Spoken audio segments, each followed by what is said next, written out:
you want to be with mommy? Umbrella. Yeah? Don't you want to be with mommy? Umbrella. Umbrella. Umbrella? You want to take the spoon to mommy? Let's get it going. Ladies and gentlemen, welcome to another edition of Amazing Stories. My guest today is Mr. Julian Campbell and his lovely daughter, Melody. You'll see her in the back there. Julian, thank you for your time. Most welcome. So let me give the folks a little backstory. You and I met 13 years ago in 2007, and I came to take your job. That's right. And I actually made sure that you were the one to take the job because I had to make a move, and it was up to me to find a good candidate. And I thought you were more than fitting of the qualifications. Welcome, Melody. Welcome to the channel. Yeah, man. And that was, yeah, you exercised your agency in that moment, and that, forever changed my life. So I appreciate you, bro.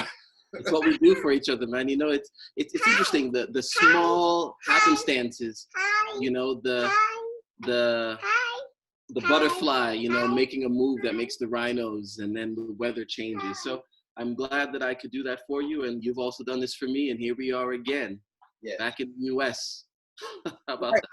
So Julian is residing in Nevada, the state of Nevada, and I'm here in California.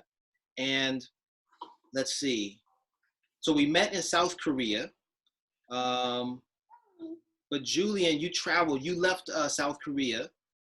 We were two ships passing in the night. And somehow, at some point, you made your way to Indonesia. I was actually in Indonesia before I was in Korea. And then I went back to Indonesia and several other places in the interim. Okay. And please tell me, what brought you to Indonesia the first time or subsequent, Okay. Well, this actually leads into the story. Okay. So in the late 90s, it is raining. In the late 90s, late 90s, early 2000s, I had actually met a young lady who was from Indonesia, and we started dating. It was actually a pretty intense relationship. We got along really well. We had a lot of fun together. However, there was an issue with her family because they were not 100% accepting of me. They were actually important people in the government, which I found out later. And so there was status and, secrets and all this other stuff. But lo and behold, the relationship was just not given the opportunity that it may have deserved. So we broke up, and then we really got into this sort of calm war where we just didn't talk. Or we would talk. One would reach, the other would pull back, and then I would reach, she would pull back. And it's just this whole, yes, I know, right, Melody? This whole mass of just silliness that just made no sense. So one day I realized, wait a second, I can't just let this go. I really have to try to reach out to her and be clear, because I really, we had a really good thing, and it was just outside forces that were making it not work.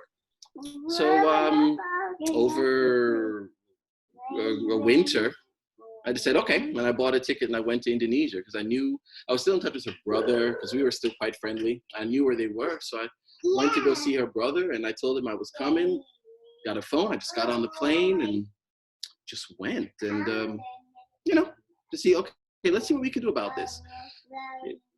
And that trip in and of itself was a leap of faith on your part. Yeah. I mean, I'm not afraid, so I just said, okay, just did it. The rain is going away. Go ride your tricycle, pedal. All right. So have some fun. Here we go. So we got on the bicycle. So we got on the plane, went over there, and called the brother on the phone, told him where I was, and we talked a little bit. Long and short, the forces that be that made things difficult were going out of their way to make sure that we did not connect. And I'm like, okay. But I was there, and I tried it. I mean, you just need to have some closure over things, maybe, or just to understand what's happening. But I was there and it just wasn't working out.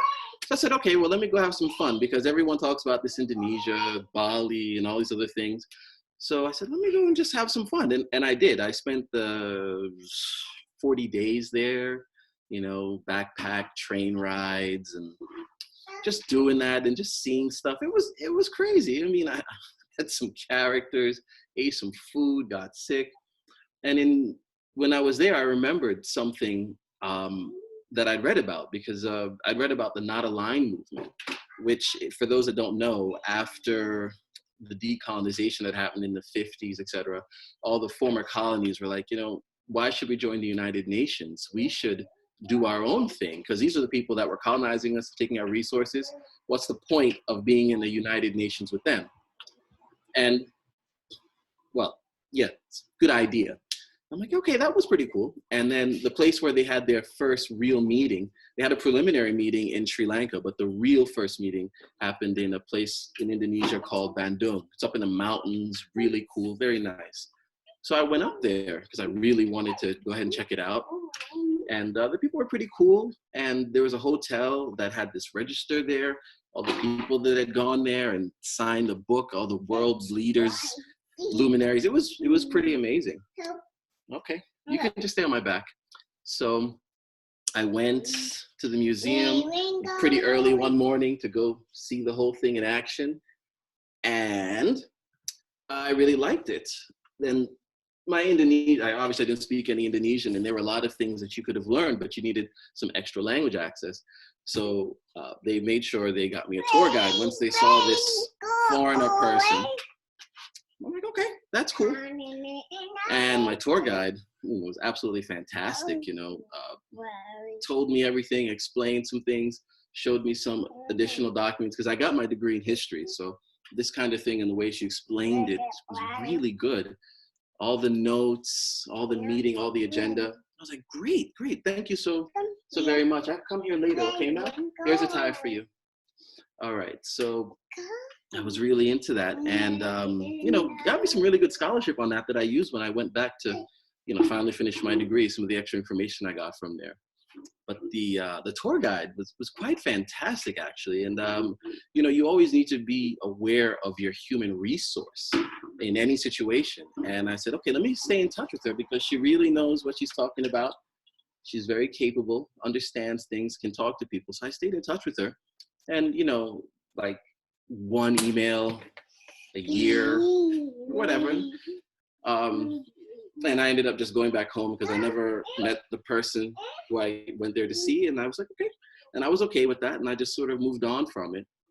And then when I finally finished my university, I'm like, it'd be nice to go back to someplace I kind of know but don't know. And that would be Indonesia. I mean, Europe, I had lots of family in Europe all over. And Europe was a little bit easy, to be honest with you. So I said, okay, let's try Indonesia.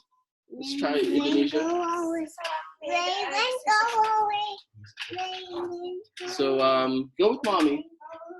So I said, okay, let's do it. I went there, and I remember I said, okay, let's stay in touch. Like, who do I know here? Who's a really good resource? And the first person that came to my mind was the person who was my tour guide at the museum. So I said, hey, I'm back in Indonesia. Are you still here? What are you still doing?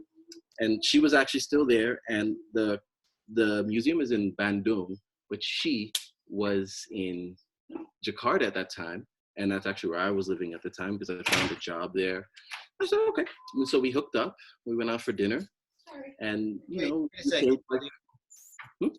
me recap, okay?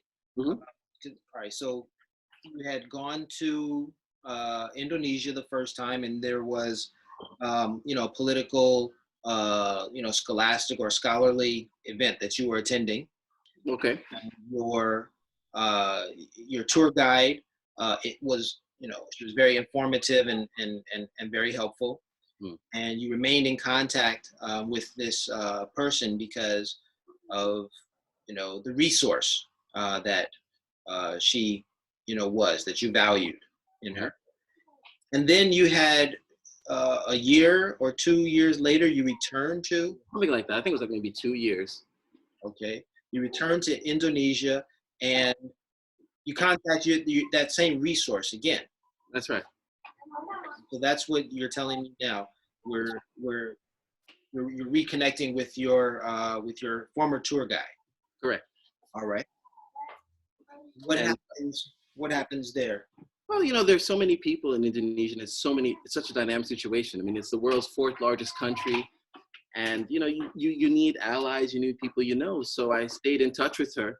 And, I talked to her and asked her questions, and she'd help me out. And she was always around and just very helpful. And, we just were really close to each other all the time and always in communication. And, we had a really good thing, and it wasn't like we were a boyfriend or a girlfriend or anything like that, but we had a really strong connection to each other. And, we had fights, and then we would talk about it, and things would change it because we were people from different cultures. And even though we're both island people, Jamaica and Indonesia, but, we had our fights, but then we come back together and we talk, and we really ended up having this really interesting relationship. And, I left Indonesia, and then I came back again, and then she left Indonesia and came back again. Then I left and she came back, then she left again. And then, she was doing all kinds of stuff. We were doing all kinds of things, and we were just people going separate ways. And then one day, you weren't pursuing her. This was just naturally developing. And yeah. And then just sort of one day we got together after both being frustrated with some professional things, and we were together after both I actually was in Korea, and I left Korea and I went to Indonesia, and she was in Belgium, came back to Indonesia, and we just weren't doing it. And then we were walking down the in Bali, down the street. And you remember what I said? Not in Bali. We were in Kuta, right? No, it was in Bandung. No. In Dago Pojo. No, she's not.